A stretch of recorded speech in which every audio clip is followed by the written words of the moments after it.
তো কি খবর, আপনাদের নেটের স্পিড কি কমে গেছে? গেমস খেলতে চান? এই যে রাউটার লাগবে নাকি? রাউটার আসুসের টাফ গেমিং রাউটার। তো আজকে আসছে এই টাফ গেমিং রাউটারটি। এক ভাই অনেক দূর থেকে পাঠিয়েছেন একটা রাউটার, আর অভিযোগটা একটু অদ্ভুত। এটা কোনো সাধারণ রাউটারও না, আসুসের ওয়াইফাই 7 টাফ গেমিং রাউটার। কিন্তু সমস্যা হচ্ছে 2.4 গিগাহার্টজ এর রেঞ্জ নাকি খুবই কম। এক রুম থেকে আরেক রুমে গেলেই সিগন্যাল পড়ে যায় আর কানেক্ট হতেও সমস্যা করছে। এখন প্রশ্ন হচ্ছে, এত দামি একটা ওয়াইফাই 7 রাউটার, তাও আবার আসুস এর মতো ব্র্যান্ড, আসলেই কি সমস্যায় আছে নাকি অন্য কিছু ঘটছে? আজকে পুরোটা টেস্ট করব, কম্পেয়ার করব, এমনকি খুলেও দেখব ভিতরে আসলে কি আছে। চলুন শুরু করা যাক। তো আজকে আমাদের কাছে এসেছে পার্সেল নাম্বার 437, এসেছে সুন্দরবন কুরিয়ারের মাধ্যমে। পার্সেলটা হাতে নিয়েই বুঝতে পারছিলাম ভেতরে সম্ভবত কিছু ইন্টারেস্টিং জিনিস আছে। খুলে দেখি, ভিতরে রয়েছে আসুস ব্র্যান্ডের একটি ওয়াইফাই 7 টাফ গেমিং রাউটার। এটা Chinese variant model, tough gaming.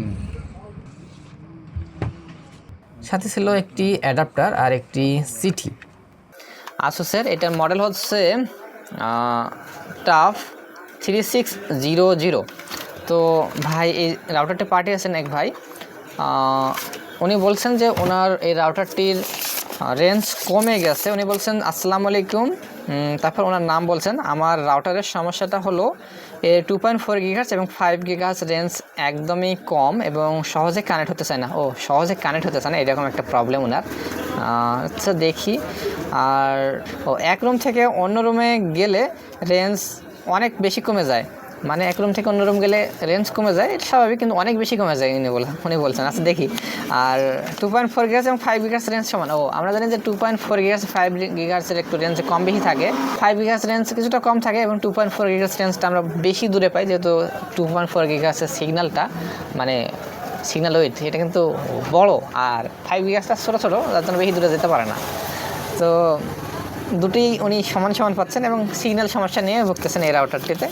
এই জন্যই তিনি রাউটারটি পাঠিয়েছেন। আর লাস্টে বলছেন যে আশা করি আপনি এটি ঠিক করতে পারবেন। আচ্ছা, ওনার আশা যে আমরা ঠিক করতে পারবো। আচ্ছা, ওনার আশা যেন পূর্ণ হয়, দেখি আমরা চেষ্টা করে। আর আমি চাইবো ওনার আশা যেন পূর্ণ হয়, আমরা ঠিক করার সর্বোচ্চ চেষ্টা করব। আর ওনার হোয়াটসঅ্যাপ নাম্বার দিয়েছেন, আর আপনি চাইলে ভিডিও করতে পারেন। উনি আমাদের ভিডিও করার পারমিশন দিয়েছেন, আর ভিডিও করতে পারেন এমন বলছেন। তবে শুধু ওনার পরিচয়টা একটু হাইড রাখতে চান। আচ্ছা ঠিক আছে, ওনার পরিচয় তাহলে আমি হাইড রেখে দিলাম, আর এই জন্য নাম ওনার প্রকাশ মূলত করি নাই। তো দেখি, এই যে রাউটারটা দেখতে পাচ্ছেন, মানে ওয়াইফাই 7-এর রাউটার, আসলে সমস্যা তো এখনই হওয়ার কথা ছিল না, তারপরে উনি সমস্যার কথা বলছেন। তো এরপর রাউটার চালু করে ওয়াইফাই চেক করলাম। রাউটার চালু, ওই যে রাউটারে পাওয়ার দিয়েছি, রাউটার চালু। আর দেখি সিগন্যাল, এই যে হ্যাঁ ওয়াইফাই যে সিগন্যাল দেখাচ্ছে, ওয়াইফাই নেম দেখতে পাচ্ছেন। তবে রাউটারের একদম পাশে, তো রাউটারের পাশে থেকেই দেখি ওয়াইফাই নেটওয়ার্ক ফুল সিগন্যাল দেখাচ্ছে। এই যে ওয়াইফাই সিগন্যাল নাম দেখাচ্ছে, তবে রাউটারের একদম পাশে, তো যার কারণে ফুল নেটওয়ার্কই আমি দেখতে পাচ্ছি। তবে উনি যেহেতু সমস্যা ফেস করতেছেন, তো আমরা চেক করে দেখি। অবশ্য রাউটারের একদম কাছাকাছি থাকলে ফুল সিগন্যাল দেখানো স্বাভাবিক, এভাবে তো আসল সমস্যা বোঝা যাবে না। যেহেতু ভাই বলেছেন রেঞ্জ কম, তাই সিদ্ধান্ত নিলাম একটু দূরে গিয়ে বাস্তবে টেস্ট করা যাক। দূরে গেলে কি অবস্থা? প্রথমে রাউটারটি রিসেট দিয়ে সুন্দরভাবে কনফিগার করলাম। ইন্টারনেট সেট করে নর্মাল ইউজে চেক করলাম, দেখলাম যে দেখতে পাচ্ছেন নেট চলছে। এরপর শুরু হলো আসল টেস্ট। এখানে একটা ইন্টারেস্টিং ব্যাপার আছে, আমি নিজেও মূলত এখানে আসুস রাউটার ব্যবহার করি, তাই ভাবলাম একই জায়গায় রেখে কম্পেয়ার করা যাক। আমার রাউটারটাও এখানে আছে। দুইটা রাউটার একই জায়গায় রেখে টেস্ট করলাম।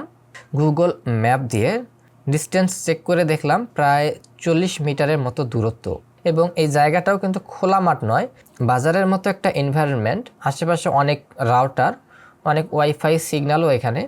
এত ইন্টারফেয়ারেন্স থাকার পরও প্রায় 40 মিটার দূরে গিয়ে ওয়াইফাই চেক করলাম, দেখলাম 1 থেকে 2 খুঁটি সিগন্যাল থাকতেছে দেখতে পাচ্ছেন।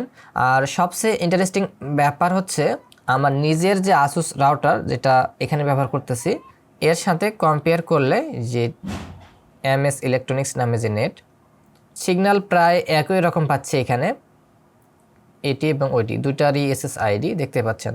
মানে আমার টেস্ট অনুযায়ী এই রাউটারের 2.4 গিগাহার্টজ এবং 5 গিগাহার্টজ সিগন্যাল মোটামুটি স্বাভাবিকই মনে হচ্ছে। এখানে দেখেন 2.4 গিগাহার্টজ এবং 5 গিগাহার্টজ দুইটাই কিন্তু দেখা যাচ্ছে রাউটারের সিগন্যাল। আর ঠিক কম্পেয়ার যদি করি আমার রাউটারের সঙ্গে, এখানে 2.4 গিগাহার্টজ এমএস ইলেকট্রনিক্স এবং 5 গিগাহার্টজ এমএস ইলেকট্রনিক্স দুটোই কিন্তু ঠিক সেম ওয়াইফাই নেটওয়ার্ক শো করছে এত দূরে। ওটাও 1 থেকে 2 খুঁটি, এই যে রাউটারটা এটাও দেখাচ্ছে 1 থেকে 2 খুঁটি। তাহলে প্রবলেমটা কোথায়, এটাই আসল প্রশ্ন। এখন প্রশ্ন হচ্ছে যিনি ব্যবহার করছেন তিনি কেন তাহলে প্রবলেম ফেস করছেন। আসলে এর পিছনে অনেক কারণ থাকতে পারে, যেমন যদি শক্ত ইটের দেয়াল বেশি থাকে স্পেসিফিকলি বিল্ডিংয়ের ভিতরে তাহলে ওয়াইফাই রেঞ্জ নর্মালি কমে যেতে পারে। আবার রাউটারের পাশে যদি মাইক্রোওয়েভ ওভেন বা ইন্টারফিয়ারেন্স তৈরি করে এমন ডিভাইস থাকে সেটাও ইমপ্যাক্ট ফেলতে পারে। আর সবচেয়ে কমন একটা কারণ হচ্ছে আশেপাশে অনেক রাউটার থাকলে একই চ্যানেল ইউজ করার কারণে ইন্টারফিয়ারেন্স তৈরি হওয়া। বিশেষ করে 2.4 গিগাহার্টজ ব্যান্ডে কনজেস্টন মানে হচ্ছে যানজট বেশি দেখা যায়। যদিও এটা ওয়াইফাই 7 রাউটার, তারপরও এনভায়রনমেন্ট অনেক বড় একটা ফ্যাক্টর। তবে এটা সেট আপ করার সময় একটা জিনিস আমার চোখে পড়ে, রাউটারের ফার্মওয়্যার আপডেট অ্যাভেলেবল দেখাচ্ছিল। তাই একটা বিষয় আমার মাথায় আসলো, কখনো কখনো ফার্মওয়্যার ইস্যু থেকেও স্ট্রেঞ্জ বিহেভিয়ার দেখা যেতে পারে। তাই সতর্কতা হিসেবে ফার্মওয়্যারটাও আপডেট করে দিলাম। কিন্তু একটা কিউরিওসিটি থেকেই গেল, ওয়াইফাই 7 গেমিং রাউটারের ভিতরে আসলে কি আছে? অনেকেরই হয়তো দেখার ইচ্ছা আছে। আর যেহেতু এত দূর থেকে পাঠানো হয়েছে তাই হার্ডওয়্যার সাইডে কিছু আছে কি না সেটাও চেক করা উচিত। তো অনেকেরই আগ্রহ আছে যে ভাই এটা ওয়াইফাই 7 রাউটার, তো একটু খুলে দেখান ভিতরে কেমন এটা গঠন। ওয়াইফাই 7 রাউটারের ভিতরের সার্কিট বোর্ড দেখার অনেকের আগ্রহ থাকতে পারে। অনেকে ভাবতে পারেন যে এটা টিয়ার ডাউন করে দেখান, তো এই রাউটারটা টিয়ার ডাউন করে দেখাচ্ছে। কিন্তু ভাই এই রাউটার খোলা যে এত কঠিন হবে আমি কল্পনাও করি নাই। স্ক্রু তো ছিলই, তার সাথে এত টাইট ফিটিং, এমন অবস্থা খুলতে গিয়ে আমার একটা ওপেনার টুল পর্যন্ত ভেঙে গেছে।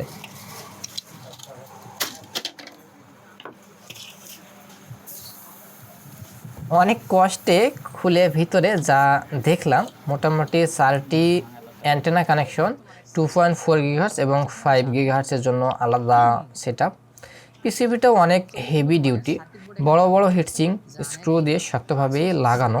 তবে সরাসরি চিপগুলো দেখা না গেলেও একটা বিষয় বুঝতে বাকি নেই, এটা প্রিমিয়াম লেভেল হার্ডওয়্যার। ও দেখতেছি এখানে প্রত্যেকটা ল্যান্ড পোর্ট এবং ওয়ান পোর্ট এগুলোতে দেখুন একদমই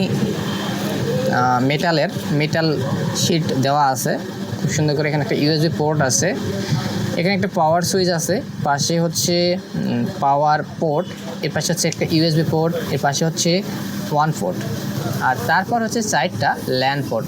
আর এখানে প্রত্যেকটা ল্যান্ড পোর্ট এবং ওয়ান পোর্ট এগুলোকে মেটাল কাভার করা আছে, রিসেট সুইচ এবং ডাব্লিউপিএস সুইচ। এখন অনেকেই বলতে পারেন হিটসিংগুলো খুলে দেখান, কিন্তু আননেসেসারি খুলে টার্মিনাল প্যাড লুজ করে ফেলার কোনো মানে দেখছি না। বিশেষ করে যখন রাউটার পারফেক্টলি বুট হচ্ছে, সিগন্যাল টেস্টেও অ্যাবনর্মাল কিছু পাওয়া যাচ্ছে না, তাই হার্ডওয়্যার ডিস্টার্ব না করাই সেফ মনে হচ্ছে। কি বলেন?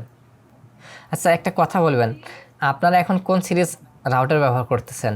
ওয়াইফাই 4 হলে এন সিরিজ, ওয়াইফাই 5 হলে এসি সিরিজ, আর ওয়াইফাই 6 হলে এএক্স সিরিজ। তো দেখুন তো আপনার রাউটার কোন সিরিজের, এন সিরিজের নাকি এসি সিরিজ নাকি হচ্ছে এএক্স সিরিজের। আর ওয়াইফাই 7 হচ্ছে তার পরেরও প্রযুক্তি। তো বুঝতেই পারতেছেন কতটা আপডেট। ওয়াইফাই 7 এখনও অনেকের জন্য নতুন প্রযুক্তি, দামও এখনও বেশ এক্সপেন্সিভ। সত্যি কথা বলতে আমাদের এভরিডে ইউজে এখনও ওয়াইফাই 6ই যথেষ্ট। তবে সময়ের সাথে সাথে যেমন ওয়াইফাই 5 কমন হয়েছে, মানে আপনার রাউটার যদি এসি সিরিজ হয় ডুয়েল ব্যান্ড, তাহলে হচ্ছে ওয়াইফাই 5। এটা নিশ্চয়ই অনেকেই ব্যবহার করতেছেন, কারা ব্যবহার করতেছেন কমেন্টে একটু লিখে যাবেন। আর ওয়াইফাই 5 যেমন কমন হয়েছে, ওয়াইফাই 7ও হয়তো একদিন সবার কাছেই অ্যাভেলেবেল হবে, দামও কমে আসবে। প্রযুক্তি প্রেমী হিসেবে সেই আশাটুকু রাখতেই পারি। তো সব কিছু টেস্ট করে আমার কাছে রাউটারটা মোটামুটি নর্মালই মনে হয়েছে। ফার্মওয়্যার আপডেটও করে দেওয়া হয়েছে, আর যিনি পাঠিয়েছেন ভাইকে পুরো বিষয়টা বুঝিয়ে দেওয়া হয়েছে। ভিডিওটা আপনার কেমন লাগলো অবশ্যই কমেন্ট করে জানাবেন। আর এই ধরনের রাউটার টিয়ার ডাউন টেস্টিং আর real life trouble shooting video ভালো লাগলে একটা লাইক দিয়ে পাশে থাকবেন। আজকের মতো এখানেই বিদায়। আসসালামু আলাইকুম।